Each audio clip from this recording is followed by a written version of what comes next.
When I was here and we woke up, it was a Category 2 storm emerging off the coast of Cuba, but the way everything was set up, it looked like, hey, it was coming to the Tampa Bay area. Right. Then all of a sudden, it takes just a tiny little shift to the right, and because of the way our coast is set up, that means a landfall much further south. That was bad enough, but it also was strengthening too, and it was strengthening rapidly. So this thing becomes a Category 4 storm. Now, as the forward speed is being picked up, you're going to bring hurricane force winds into where you just saw Ken, in a place that they don't typically get hurricane force winds. So while Tampa was spared, yeah, it was at the expense of Charlotte Harbor and Polk County and Orlando. And you know what? Everybody evacuated inland just to be in the middle of this storm. So we learned a lot. There were a lot of lessons learned from this particular storm. And then it eventually went up and made another landfall in South and in North Carolina as well. But you're talking about making landfall with 145 to 150 mile per hour winds and $15 billion in damage. And little did we know, right, that this was just one of 4 storms that were going to hit the state. 3 of them crossing right where Ken is right now. And, you know, I'll say this, too. You know, go ahead, Ken.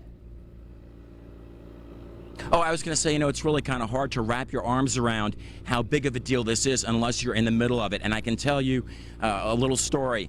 We were out here covering the storms day after day, and they were cleaning up, but still not making a whole lot of headway.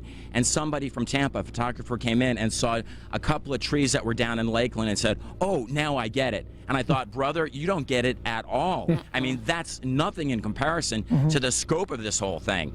You know, and on television, it's all very contained, and you kind of get a sense of it, but you live through it. Man, it's a totally different situation. And the one advantage that we have as being the eyes and the ears of the community to see what has happened. We get up in the airplanes and the helicopters and we try and take a look at the damage. And Russell, you told the story. Well, Kenny, the one thing that I remember vividly was the next day.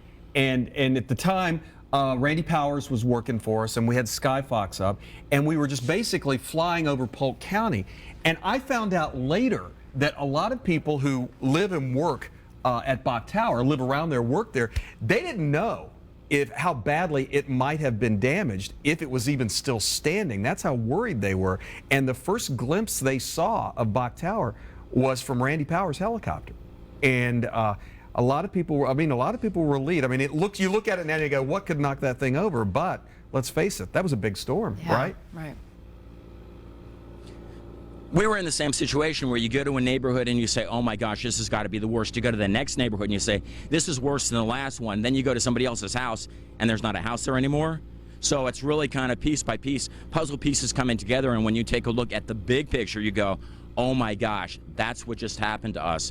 I finally figured it out. Yeah. You know, let me tell you real quickly, the upside of it for me, this is not only about people, certainly primarily about people, but it's about animals as well. We had 300 dogs and cats down in the Stewart Center that were homeless. So they brought them in, and I was going around, you know, I'm an animal nut, and I found one that was pregnant, only one that was pregnant, had 7 puppies inside, and you're supposed to have that animal spayed before you leave. Well, there was an emergency organization from California here, and I kind of got chummy with that person in charge, and I took that dog home. Her name is Maggie, and she's still with me. And we adopted out those puppies. Just softy, Ken. That's sweet.